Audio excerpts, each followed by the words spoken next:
left off. Who had questions? I saw a few questions when we had to get back to the floor. Delegate Mounts? Delegate Mounts. Well, thank you, Chairman. So this bill puts the program in Department of Commerce. Correct. Why isn't it in Department of Labor? It's in an existing program, actually, that's in Commerce. It's called the, hold on, I wrote it down. Partnership for Workforce Quality Program. And they just thought it would be a better place for it to go there because it does similar things. Provides matching training grants and support services targeted to improve the competitive position of small and mid-sized manufacturing and technology companies. So that's what it already does, and they felt it was a better fit right there. But the Commerce already does the earn program, right? I believe that's out of labor. Labor. So I'm getting the programs and the departments mixed up, but it's almost like we already do that. And it's like we're creating a whole new specialized program when we already have one program that has been successful. I know with EARN, I mean, it just doesn't make any sense why we would go this special. To me, I've got some issues with creating this new special program when we already have the existing workforce training program that has been successful, but to the extent you can make that more successful, you know, it kind of dilutes what EARN does. But anyway, you answer my question. It's going to Commerce because there already is some resemblance of that program already there. That's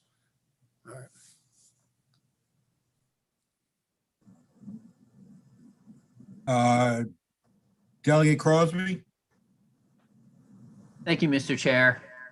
Having sat on the Joint Cyber Task Force, I mean, all we're trying to do here is set up a point person to apply for federal money. That's all we're trying to do. I don't think this is like super controversial.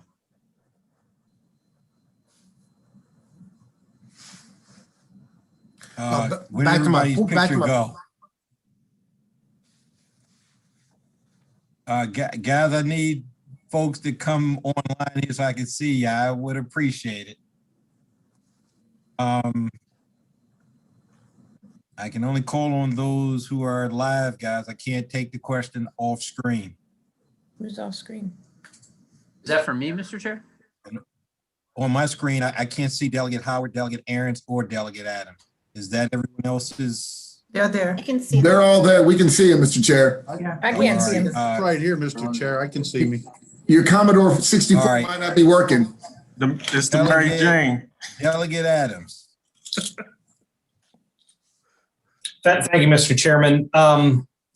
So Council, I guess I have some questions. First off, I actually called an amendment in right after we left the last committee. I was hopeful they'd get that to us. So let me just ask, first and foremost, the testimony that the Department of Labor and Commerce gave us was that they already recognizing that there's a shortage and that they're concerned about duplicating efforts. So to Delegate Mounts' point, the sophistication and the experience, the past experience in how to apply federal dollars is in the EARN program. It's not in the Department of Commerce. So can you speak to the legislative intent as to why we're asking Commerce to do something that Commerce, I mean, as I'm understanding and reading the testimony, doesn't currently do. All the quality of experience and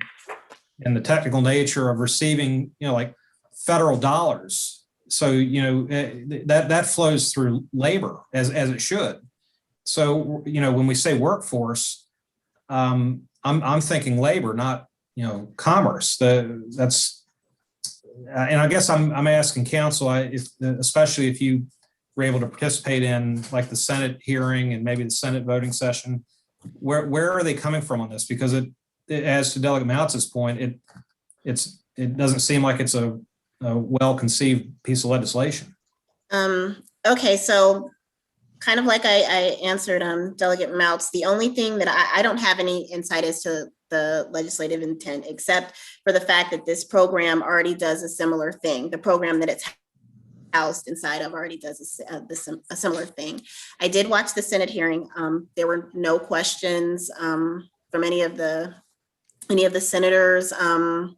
They really didn't talk about why it's housed in commerce as opposed to labor. I don't have any knowledge about why that is, except like I said. Did somebody say That's fair enough. So let me just Mhm. add to that. The comment being made here is Maryland Labor is committed to ensuring federal workforce dollars are spent in compliance with federal guidelines and expectations. So it's not just the fact that the Department of Labor has the sophistication of how to spend the money. Mhm. It's that they can receive the money without falling into some federal trap that they didn't comply properly. And so I take the testimony seriously. The administration rarely writes letters of support or opposition, but this is an informational letter, but I take this as a letter of caution that we're duplicating efforts, we're bifurcating, and bifurcating is not the right word. We're splitting similar dollars and asking two separate departments to do the same thing. And I'm just not seeing it. Are you familiar with what the federal guidelines and expectations are that labor's talking about here? No, not, if I'm gonna be honest, no, I'm not. Can you point me exactly to where you're talking about in the fiscal or Sure. in the labor? No, I'm reading the statement made. It's like it's a joint statement with Commerce and Labor. It's on page Yeah. 4, page 4, and it's at the bottom where they're demonstrating some concerns about splitting the duplicating efforts, also compliance issues with the federal guidelines and expectations.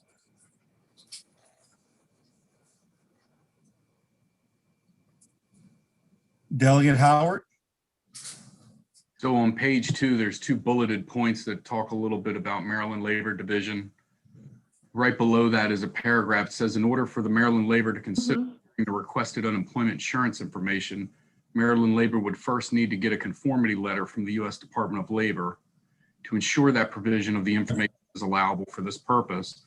Have we pursued that letter? Do we even know if it's allowable? No, not that I'm aware of. I think that the thought process was to do it after the bill was passed. Sure. And then it says, if it was determined allowable, Maryland Labor would require a data sharing agreement, so basically an MOU, and because UI cannot use federal funds for a non-UI purpose, an annual fee and fee per record would be assessed. What is the standard fee per record now? Or do we? I am not sure. I can look that up for you, but I'm not sure. Because those would be state dollars, right? That be state dollars. Would that I be, believe so. and would that be state money to the federal government, or would that be or is that fees per record from labor to, or commerce to labor? No, I think it would be commerce to labor. I think it would be commerce to labor. Okay, but it would be state dollars. Okay. And can we, I'd like to find out what that fee is, if or the range of it, if we even know. Okay. And I agree with it. This does set up a point person and then a second person to sort of spearhead these grant application processes. So, but just a couple of small questions I have as far as the cost, and quite frankly, if it's even allowable. Are we pursuing sort of a cul-de-sac here, or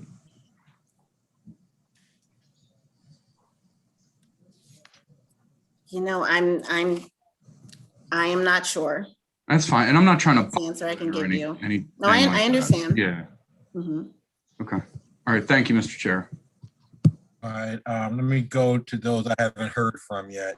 Let me go to Delegate Walker, Delegate Howard, and then I'll double check with everyone else. Thank you. Did you all, I talked to the sponsor of the bill. did we get the amendments? Did they get the amendments over to you all regarding the? No, No.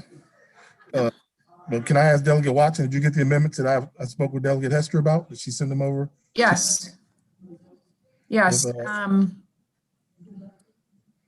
We did. I did get that on page 4, line 8, instead of paragraph. Do you have it, Delegate Walker? No, all I got was text to me. All right, I'm gonna put it in the chat. so I received a call from the senator's staff that said they were not going to put those amendments in. Oh, well, okay. None of the So time. I didn't hear that. Let's see. Here is the amendment we sent to staff.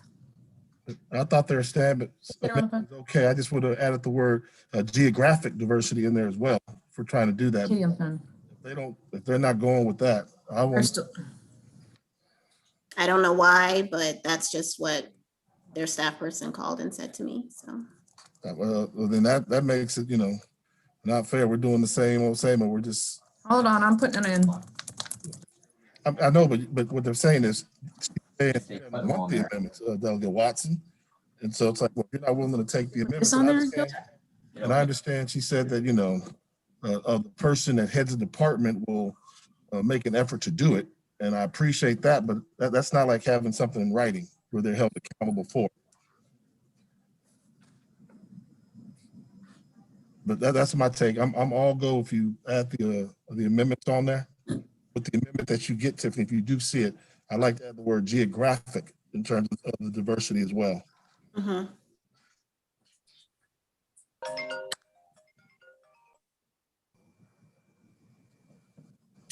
All right, Delegate Crosby. Thank you, Mr. Chair. Just want to follow up. The reason Commerce was placed as the lead here is because they're already doing similar stuff, right? And then they start with industry and they try to find the open jobs and pair that with the jobs. That's why Commerce was chosen over Department of Labor, plus Department of Commerce asked for it to be housed underneath them. That was the purpose behind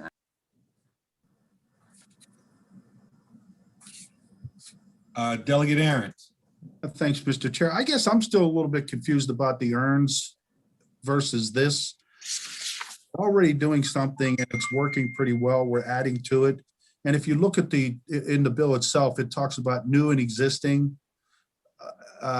workforce development programs. Can you help me with the difference between this and that, earns, and what this bill's trying to do? Well, I think the main difference between this and then the EARN program is just that this is going to pull from the unemployment rolls. But as for differences, let me see one second. Hold on a second. And Madam Vice Chair, I need to take a call real quick. Can you take over for me? Thank you. Like I said, I think that's the main difference is that just that this program is going to pull from the unemployment rolls and earn. Why do I guess my question would be why do we need another department, if you will, to do what we're already doing? All we need to do is a chore, a task, if you will. And I'm a little unclear on why we're reinventing the wheel on the bill. I mean, I appreciate what it's trying to do. I think cybersecurity is great, but we're already doing it. I'm not sure that this bill is separating anything better than it was before. If Madam Chair, may I jump in for a quick one on that point? I think she said sure. She's muted. You're muted. Okay. So Delegate Aaron, you've asked your questions? Yes, I have, yeah. Okay. Was it Delegate Walker that asked if you could jump in? Delegate Walker. Yeah, on that one. All right. You can jump in quickly, but we're gonna, Yes, you've got absolutely. hands up, so we'll go back. Sure. I know that when we were establishing like certain tiers, whether it was like tier 1, whether through manufacturing or any type of specialty tiers, most of those went through Commerce. They were the ones that actually had the expertise in issuing that. So I got no problem with that there. That would be the right way to go with it. Okay. Delegate Mott, I think, might be next. And you're muted now. I just, for council, do we have anything on the record from Department of Commerce or Department of Labor about these issues we're discussing? Yeah, they sent a letter of information. It And should that's in my- be, yeah, that's in- you should be able to access it from the floor system. This is gonna sound crazy. Can you tell me the bill number again? Is it 902. Senate Bill 902. Senate Bill 902? Thank you. All right, Delegate Crosby. Okay. Delegate Adams. Right. So, I mean, I was asking questions, but, you know, I have an amendment. And if you read Secretary of Commerce's, you know, letter, I would call it a letter of concern more than a letter of information. And, you know, the Secretary of Commerce was the Secretary of Labor. You know, she's familiar with both departments. And when she's, and I assume it's her staff that wrote the letter herself. So why would the committee not just simply say, and I, frankly, my amendment's not here yet. I've asked for it to be drawn up, but why not just put this program in the Department of Labor? Why take this? I think that's been answered. I mean, Commerce I asked understand for it to be there. the answer, but I think it was answered that it's because it's going to be fitted with something that's already in commerce. And I think Delegate Watts has been typing away in the chat and trying to sort of indicate to us that the bill is designed to connect the dots between, you know, the industry and jobs. And but nowhere wants in to that, pick up on what's already being done. but nowhere in that letter from My Commerce, understanding. nowhere in that letter from Commerce are they saying, hey, we want this program and here's how we want it. They're saying it, I mean, I think in their own way, they're saying Department of Labor, earn program. They're saying, you know, don't divide the effort, which is what you're doing. You're taking two organizations, two entities in the administration that are essentially going to do the same thing. It doesn't matter whether it's cybersecurity, whether it's agriculture or, you know, manufacturing. Workforce is labor, and Well, okay. that's where I'm I hear coming you. from on this. And All right. I heard pretty clearly from the sponsor today why she thought cybersecurity belonged where it belonged, but Delegate Chi. Thank you, Madam Vice Chair. So I think the argument for commerce versus labor is labor traditionally deals with traditional workforce development programs that are government funded and they are specific, they are channeled and dedicated. Commerce deals with fast evolving industries and they work directly with businesses that can hire people. That's very different. So I think there's a strong argument for putting it in commerce. Okay, has everybody had a chance? Should we try and run the roll call? I mean, Delegate Adams, I know you have an amendment. It can certainly be offered on the floor because it's a Senate bill. It'll have to go through second and third reader. Should we try a roll call? Or is there a hand that is up that hasn't addressed an issue? So I'm still, Madam Vice Chair, I'm still of the opinion that the federal guidelines, you're asking Commerce to do something, labor has the experience, federal dollars. Okay, so bring the bill next year, but don't bring a half-baked bill on. It's not a half-baked bill. Of course it is. I'm telling you that this belongs in the Department of Labor. I'll stand on. All right, well, you can stand up on the floor and do that. And in fairness, there are Okay, those that all right. think it should be in commerce, but it's a difference of opinion. Delegate Howard, I did not hear. Just, yeah, and I asked one question and it was said earlier that there was a letter from Commerce and DLLR. I'm not seeing DLLR's position or information letter. It's a joint letter, so if you see Commerce's, you see Labor's. Okay, thank you. No problem. All right, Delegate Mott, your hand is still up. I don't want to cut anybody off. No? Delegate Walker. Yeah, I'd like to offer my amendment, Madam Chair. I'm sorry, you have the I'd like to- amendment? Yes, you'll take the verbal yes. And Tiffany has it there too, if you want to read it. Do you have an amendment, Tiffany? No. Well, what it says on page 4, line 8, insert the paragraph, and carrying out these purposes of the program specified in A, the program shall prioritize outreach and funding that increases the racial, ethnic, cultural, socioeconomic, geographic, and gender diversity of individuals utilizing workforce programs identified, created, or supported by the cyber program. You want to move the amendment? Yes, I'd like to move the amendment. Second. Okay, all those in favor? Aye. Aye. Okay. Moved, the amendments are adopted, or the amendment is adopted. Now we'll move, does anybody have a motion on the? So move. Well, Madam Chair, It's favorable. Second. you know, if we Move the move bill one as amendment, why are we not moving Chris Adams' amendment, or at least listen to what he's got to say? Does he have an amendment? He I said he had didn't an hear his amendment. amendment. Yes. Chris, you have an amendment you want to give? I just heard Betsy in my office say that the committee amendment office is just finishing the amendment. I'll offer it on. Okay. Is there a motion on the? Amended. All right. Okay. Delegate Brooks, Yes. Delegate Fisher. Is he excused? Delegate Queen, Yes. Delegate Turner, Yes. Delegate Rogers, Yes. Delegate Carey, Yes. Delegate Jackson, Yes. Delegate Pippy, No. Delegate Motts, Nope. Delegate Wilson, Some more than. Yeah. Honey mustard. Delegate Impalaria, No.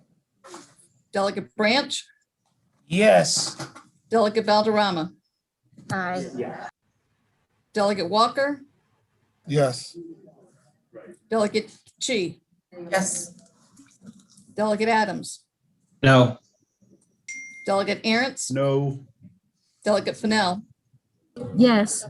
Delegate Charkoudian, Yes. Delegate Howard, Yes. okay. Delegate Crosby. Yeah. Delegate Watson. Yes. All right, the bill passes with the amendment. Madam Chair, can I It'll explain my vote? eventually end up on the report, and the bells are ringing, and since Can we I explain my vote? I think, this explain late your in the vote, day- sure. Yeah, well, this late in the day when we have an amendment outstanding, but thank you very much. Vote's done. Thanks. Okay, all right. See everybody on the floor. Thanks.